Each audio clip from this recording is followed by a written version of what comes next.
우리는 이 시간에 이 말씀을 합독할 때 왜 이런 말씀을 갖고 설교를 하는 거지? 하는 마음도 있을 수가 있어요. 그러나 성경은 그 말씀들의 내용이 때를 따라서 비밀의 문장과 뜻으로 우리들에게 다가온다는 사실을 기억하면서 이 시간 듣게 하시는 말씀에 귀를 기울여 듣고 정말 깨닫는 귀하고 복된 시간이 되기를 바랍니다. 이 시간 우리들에게 허락하신 민수기 5장에서의 전체적인 내용을 보게 되면은 여호와 하나님 앞에 부정한 사람들에 대한 처리에 대하여서, 그리고 여호와 하나님 앞에 남자가 되었든지 여자가 되었든지 범죄함으로 행하였을 때 그에 대한 결과의 값이 뭐냐, 그런 거에 대하여서, 그리고 이 시간 본문으로 듣게 되는 남편이 있는 여인이 탈선을 하였을 때의 행정적인 처리와 결과에 대한 것들이 기록이 되어 있습니다. 그러면 이 시간 우리들에게 허락하신 본문의 말씀을 통하여서 우리로 하여금 무엇을 어떻게 듣고 깨닫게 하시려는 걸까를 보아야 되는데요. 잘 들어보시기 바랍니다. 예수 그리스도 안에 있는 우리 모두는 아버지 하나님의 뭐죠? 자녀들입니다. 하나님의 자녀들입니다. 그리고 동시에 예수 그리스도 안에 있는 우리 모두는 신랑 되신 예수 그리스도의 신부된 성도들입니다. 성도들로 우리들의 어떤 그런 믿음의 삶이 어떠한 삶이 되어야 되며, 그리고 예수 그리스도 안에서 행한 행위에 대한 상과 벌의 결과가 어떻게 이어지게 되는가를 알아보는 그런 시간도 되기도 합니다. 이 시간 본문의 말씀을 다시 한번 보자면 그 시작이 여인에게 뭐하여? 맹세하여, 이렇게 시작이 되면서 그에게 이르기를 네가 누구를? 네 남편을 두고 탈선한다는 건 뭐예요? 어긋난 길을 간다는 거죠, 그죠? 탈선하여 다른 남자와 동침하여 더럽힌 일이 없다면 저주가 되게 하는 이 쓴물의 고통은 뭐한다? 면하리라 하셨습니다. 근데 20절에서는 그러나 네가 네 남편을 두고 탈선하여 몸을 더럽혀서 네 남편이 아닌 사람과 동침하였으면 하고 여운을 남기는 듯한 내용을 오늘 본문으로 삼았죠. 우리는 이 본문의 말씀을 신약으로 가서 히브리서 13장 4절과 연결을 해보게 되면 그 말씀이 어떤 말씀이냐, 신약 성경 히브리서 13장 4절의 말씀은 모든 사람, 늘 우리가 들어왔기 때문에 알아요. 모든 사람은 결혼을 귀히 여기고 친소를 더럽히지 않게 하라. 음행하는 자들과 가늠하는 자들을 하나님이 심판하시리라고 말씀하였습니다. 자, 본문의 말씀에서의 내용도 그러하듯이 지금 우리가 합독한 히브리서의 말씀에서도 결혼을 한 사람으로 친소를 더럽히는 탈선이 있게 되면 그 행위로 인하여서 누가 심판하신다고? 하나님이 심판을 하신다고 말씀했어요. 자, 예수 그리스도 안에 있는 우리 모두는 누구의 신부예요? 예수 그리스도 신부입니다. 예수 그리스도 안에 있는 우리 모두는 아버지 하나님의 말씀을 대할 때에 그 말씀 안에서 우리 자신들의 믿음의 모습을 보는 자들이 되어야 된다는 말씀을 우리는 너무너무 자주 들어오고 있습니다. 이제 하나님의 자녀된 우리가 믿음 안에서 행하여 가야 할 모습들을 본문과 연결을 해서 그 의미를 들어보게 되면, 예수 그리스도 안에 있는 우리 모두는 신랑 되시는 누구라고요?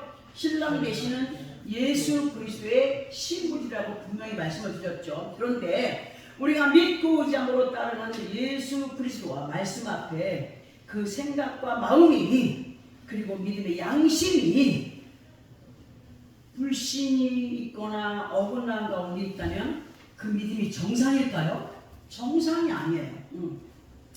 그리고 예수 그리스도 안에 있는 하나님의 자녀들이 구별된 삶을 살아내지 못하고 우상의 처소에 들락거리고 신랑 되신 예수님보다 더 사랑하는 것을 생각과 마음에 품고 있다면 그것은 주님과 함께해야 할 마음의 침소에 다른 것을 받아들인 것으로 더럽혀진 침소가 되죠.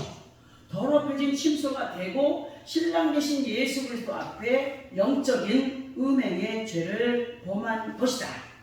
그리고 그것에 대한 결과에 대하여서 오늘 하나님이 우리에게 말씀해 주시는데요. 진실로 우리 모두는 예수 그리스도를 믿고 말씀의 인도 속에 이끌림을 받으며 살아가는 믿음의 사람들입니다. 믿음의 사람들로 하나님이 언약하시고 이루어 책임을 져 주시겠노라고 하신 아버지 하나님의 말씀을 거역하거나 그분의 마음에 실망을 드리지 않는 믿음의 생활을 이어가는 것이 누구의 책임입니까? 우리들의 책임인 것을 우리는 수없이 들어왔습니다.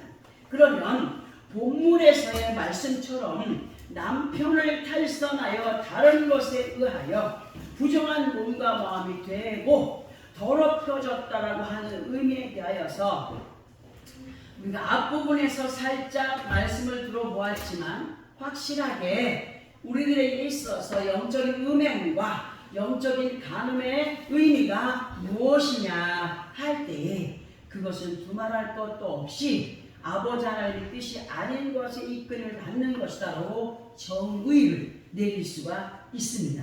우리는 보통 하나님의 뜻이 아닌 것을 어떤 방법이라고 하느냐? 거짓된 세상의 방법이라고 말을 합니다. 왜냐하면 하나님의 방법이 아닌 세상의 방법은 누가 주도하는 겁니까?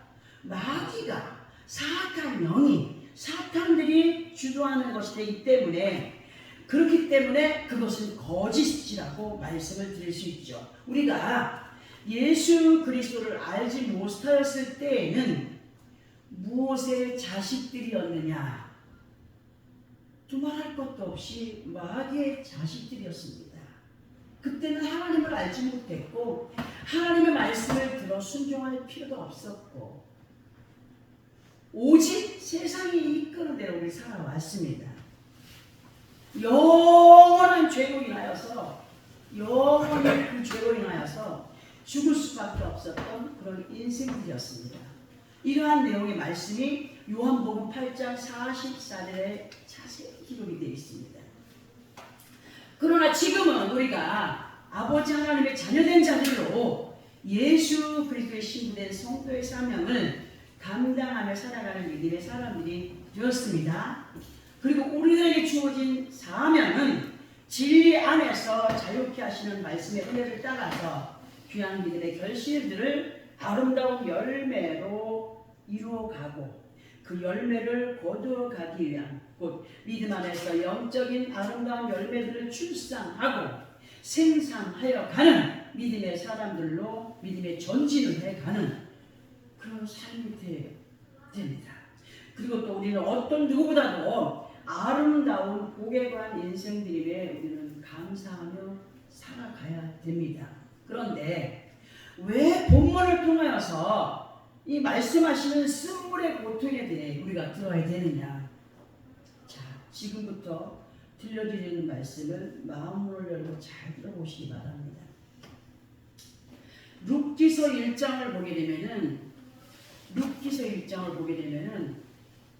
1장 그 말씀의 내용이 베들레헴을 떠나 애굽에 거하던 나오미의 식구들의 얘기가 기록이 되어 있습니다.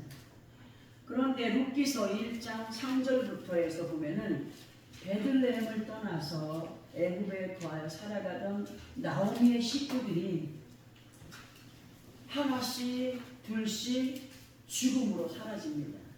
의지했던 남편들이 죽었습니다. 나오미는 남편과 두 아들을 다 잃어버리고 다시 베들레헴으로 며느리인 룻과 함께 돌아오게 됩니다. 그리고 1장 20절을 보게 되면은 많은 것을 잃고 돌아오는 나오미를 보게 된 사람들이 저 사람 나오미 아니야?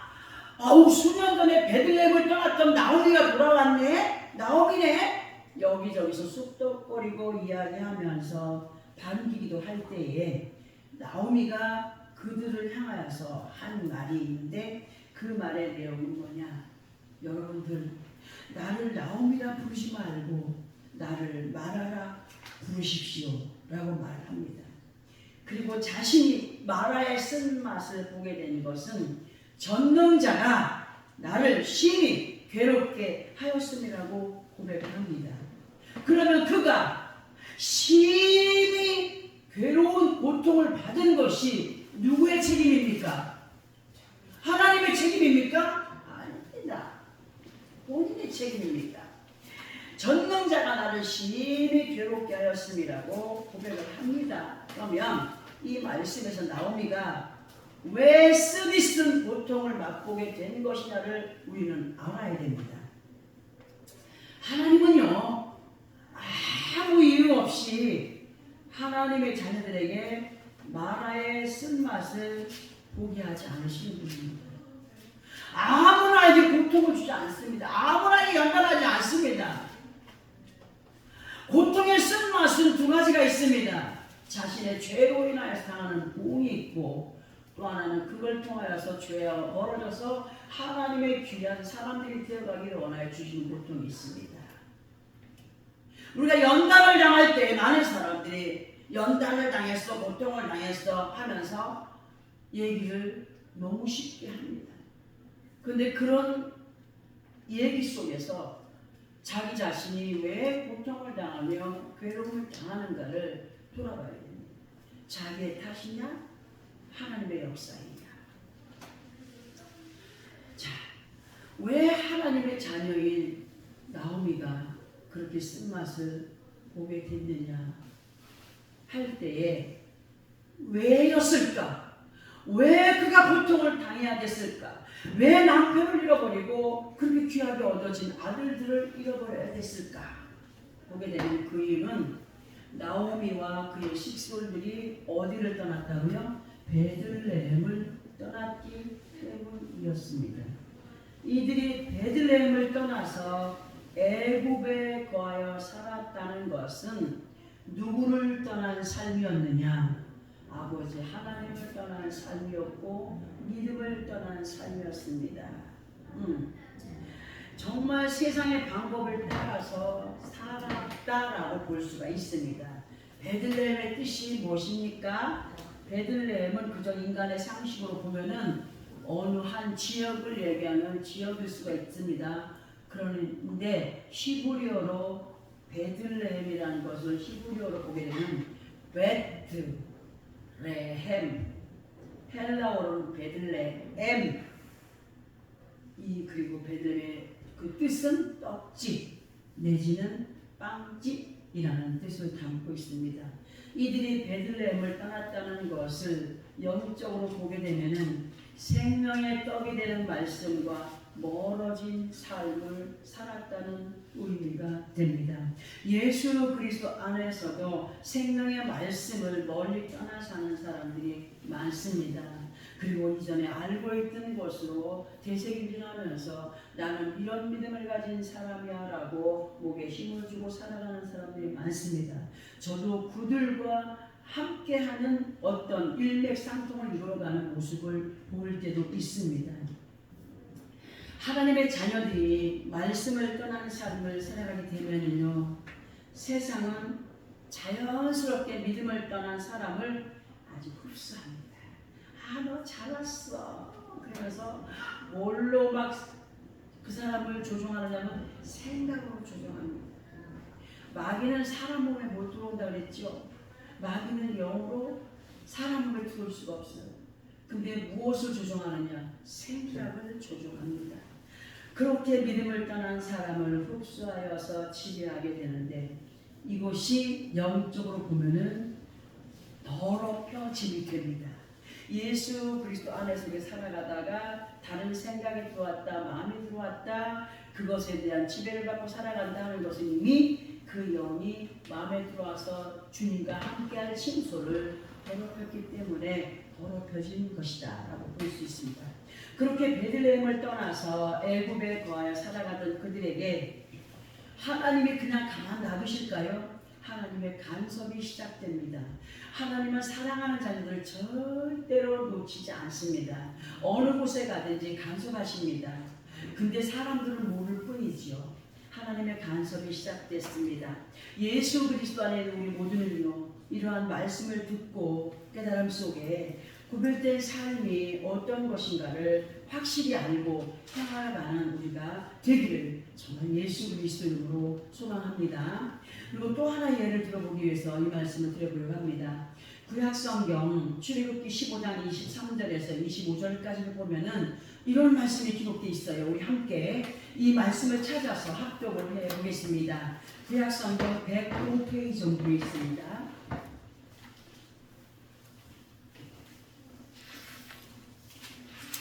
구약성경 105페이지 출애굽기 15장 23절에서 25절까지 찾았으면 함께 합독합니다. 시작. 마라에 이르렀더니 그 곧 물이 써서 마시지 못하겠으므로 이름을 마라라 하였더라. 백성이 모세에게 원망하여 이르되 우리가 무엇을 마실까 하매 모세가 여호와께 부르셨더니 여호와께서 그에게 한 나무를 가리키시니 그가 물에 던지니 물이 달게 되었더라. 거기서 여호와께서 그들을 시험하실세. 아멘. 자, 우리는 이 말씀을 다시 보면서 설명을 들어보겠습니다. 그 옛날 모세를 인도자로 하여 따르던 일행들이 마라에 이르게 되었습니다. 그런데 이들이 마라에 이르게 된 이유가 뭐였느냐 하면은 25절 마지막 부분에서 보니까 여호와 하나님께서 그들을 뭐할 때 시험하실 때였습니다. 사람이 스스로 시험에 들게 되면은 뭘 잃어버릴까요? 기쁨을 잃어버립니다. 기쁨도 잃어버리고 불평과 원망이 끊이지 않게 됩니다. 그런 상태에서의 가라앉은 심령은요, 무엇으로도 그 가람을 시원하게 할 수가 없습니다. 왜 그러느냐? 자신 스스로 마음과 생각의 문을 닫고 있기 때문에 하나님의 은혜는 더 이상 그에게 임하지 않습니다. 예수 그리스도 안에 있는 믿음의 시간들 속에서 생명의 생수가 되는 말씀이 은혜가 되지 않는다면 그것은 분명하고도 확실하게 그 사람은 시험에 들어 있기 때문인 것을 알아야 됩니다. 이스라엘 백성들이 자신 스스로들의 마음을 강팍하게 하여 그 강팍하여진 가운데에서 물을 먹게 되었습니다. 마라에서 물맛이 어땠다고요? 쌌어요. 먹을 수가 없었어요. 근데 누구를 원망합니까? 하나님을 원망합니다. 인도자를 원망합니다. 아이고, 교회 가도 말씀이 은혜가 안 되더라. 아유, 저거 언제 또 들었던 말씀을 또 하시더라. 교회를 다녀도 재미가 없더라. 뭐가 싫은 거예요? 원래가 싫은 거예요. 이러한 모습을 안타깝게 여긴 모세가 하나님 앞에 기도합니다. 그리고 모세의 기도를 들으신 하나님께서 모세의 눈을 열어서 무엇을 보게 하셨느냐? 곁을 바라보니까 한 나무가 서 있는 거예요. 한 나무를 보게 하셨어요. 그리고 모세는 그 나무를 들어서 마라의 쓴물에 던져 넣었더니 습이 썼던 물이 어떻게 딱 달게 되었다라고 기록이 되어 있습니다. 자, 우리가 생각해 보아야 될 것이 뭐냐 하면요, 이스라엘 백성들이 마라에 이르렀을 때 마셨던 물이 왜 썼을까입니다. 우리가 예수 그리스도 안에서 참 지혜 안에서 기쁨과 평안을 잃어버리고 예수 그리스도 안에서 하나님의 귀한 백성들로 재미가 없어졌다. 교회 다니는 재미를 잃어버렸다. 예수 믿는 기쁨을 잃어버렸다. 잘 들어보세요. 애굽에서 출애굽한 이스라엘 백성들이 하나님의 말씀의 인도를 따라서 자신 있게 출발했습니다. 왜? 그때는 보여줬어요. 응? 애굽의 제사장들 앞에서 왕 앞에서 하나님의 기적을 보여줬어요. 모세를 통하여서 지팡이를 던져라 하니까 뱀이 됐고 잡으라 하니까 지팡이가 됐고 그런 역사, 그 모든 역사 속에서 이들이 확신이 생겼던 거예요. 모세와 함께 애굽을 출애굽했습니다. 이스라엘 백성들이. 그리고 출애굽만 하면은 뭔가 만족할 일이 있을 것이라는 기대가 있었어요. 그렇겠죠? 예수 그리스도의 제자들이 예수님께서 빌라도 법정에서 고통을 받고 십자가를 질 때에 그들의 생각이 무너졌다. 실망을 했다. 왜 그랬을까? 예수님과 함께 하면 고통 없이 영원한 세계가 자기들에게 평안으로 이룰 줄 알았어요. 영원한 세계가 자연적으로 이룰 줄 알았어요. 그런데 그 기대를 걸고 가는데 예수님이 죄인들만 못 박히는 십자가에 못을 박히신 거예요. 그러니 그들 마음에 실망이 있었겠어요? 없었겠어요? 마찬가지예요. 이스라엘 백성들이 하나님의 역사를 따라서 모세를 인도자로 해서 출애굽만 하면 뭐든지 다 자기들이 원하는 대로 다 이루어질 것을 기대했었어요. 만족한 일들이 있을 것이라는 기대가 분명히 있었을 거예요. 그러나 광야에서의 시간들이 생각보다 어땠어요? 힘이 들었어요. 그리고 지쳐갔어요. 그들의 입에서는 믿고 의지했던 하나님께 대한 불평과 모세를 향한 원망이 새어나오기 시작했어요. 지금 현실 속에서 교회 안에서 예수 안에서 일어나는 일들이 그대로 이 말씀으로 우리로 알게 하십니다. 그런 시간 속에서 마라에 도착을 하게 되었는데 마라에 샘물이 뭔가 갈급한 거예요. 하나님의 은혜 속에 출발을 했는데 그 은혜가 식고 나니까 뭘 먹어도 시원하지가 않아. 그 마음에 기쁨이 없어. 즐거움이 없어. 목도 타고 힘도 들고 평상시 시원한 물을 먹던 생각으로 그들은 물을 마시기 시작했어요. 물 맛이 너무 셌어요. 우리는 이 말씀을 들으면서 우리 자신들을 돌아봐야 됩니다. 우리가 예수를 믿고 구원의 바늘을 따라서 살아가고 있는 광야와 같은 세상길에서 우리는 얼마나 처음 사랑을 안고 살아가느냐입니다. 하나님의 자녀들로 우리가 식어진 상태가 되면 첫째로 잃어버리는 맛이 있습니다. 그 잃어버리는 맛이 뭐냐? 생명의 말씀의 맛입니다.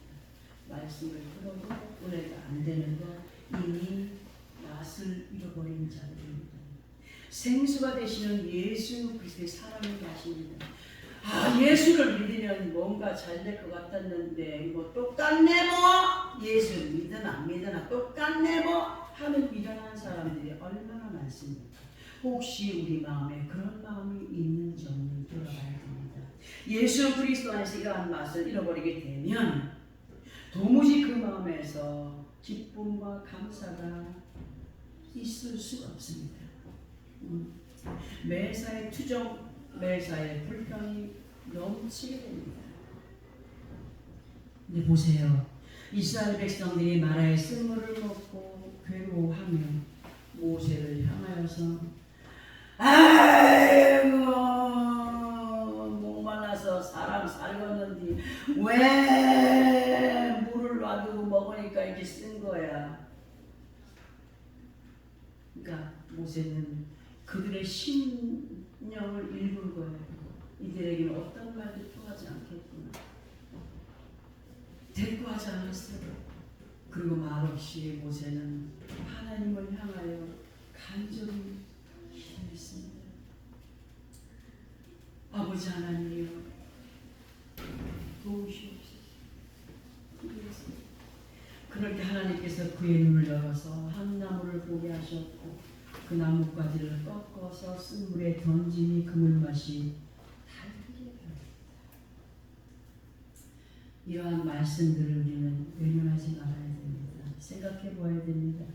이러한 말씀의 내용을 따라서 예수 그리스도 안에 있는 우리의 믿음의 삶에서 모든 것들이 부정으로 보이고 만족이 없다는 것은 생명나무가 되시는 예수 그리스도와 함께하지 못하는 가운데 있기 때문입니다.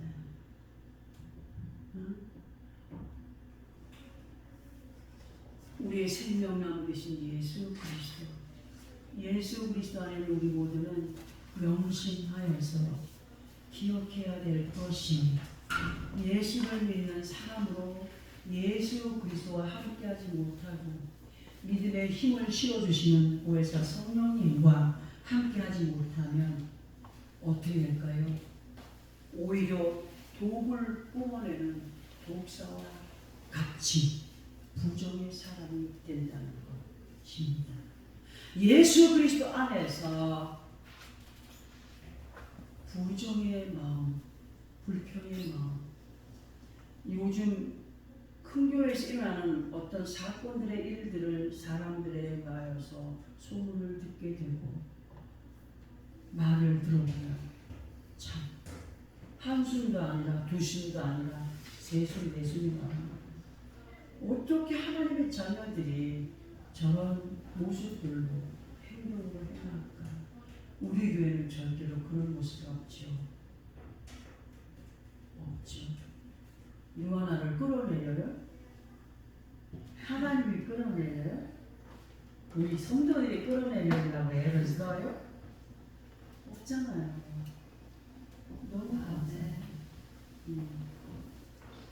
우리는 반드시 신랑 되신 예수 그리스도와 함께하는 믿음의 사람들로 거짓된 세상의 것들을 전부 그러니까 의지할 것으로, 세상의 것들을 의지할 것으로 받아들이지 않으며 그것들의 꾀임에 그 마음의 생각과 침소를 빼앗기지 않고 더럽히지 않는 믿음의 정조를 우리는 지켜가야 됩니다. 아멘. 하나님의 말씀은요, 죄악 가운데 있는 자들에게는 쓰디쓴 물이 됩니다. 하나님의 말씀은요, 부정의 사람들에게는 달지 않습니다. 맛있지 않습니다. 온전한 믿음 안에 거하는 내 사람들에게는 달게 만나입니다. 우리는 이러한 생명의 말씀이 부정으로 다가오지 않는 사람들이 되길 바랍니다. 우리 모두는 예수 그리스도 이름으로 아버지 하나님 앞에 영적인 나오미들입니다. 나오미의 뜻은 뭐냐? 나의 기쁨, 나의 기뻐하는 자. 우리는 누구에게 기쁨이 되야 됩니까? 하나님께 기쁨이 되고 하나님께서 기뻐하는 믿음의 사람들이 되어야 됩니다. 이러한 이름의 소유자였던 룻기서 1장에서의 나오미가 베들레헴을 떠나 애굽으로 갔다고 했어요. 그 결과가 어떻게 된 것인가를 우리는 앞에서 들었습니다. 의지했던 모든 것을 잃고 다시 애굽에서 베들레헴으로 돌아올 때 그의 고백이 나를 말하라. 그러니까 본인이 죄인인 것을 아는 거예요, 모르는 거예요. 자기 자신이 죄인인 것을 알고 아버지 앞에 돌아오면 하나님은 기쁨으로 받아주십니다.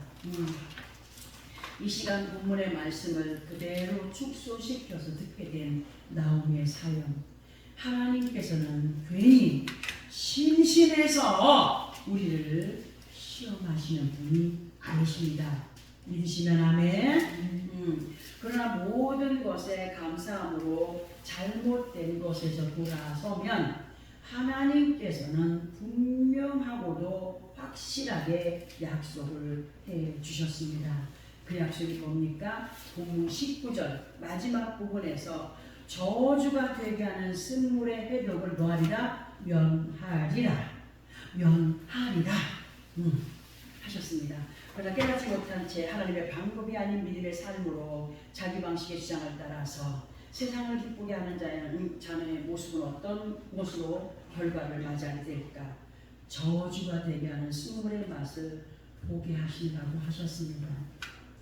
우리에게 생사의 길을 주셨습니다.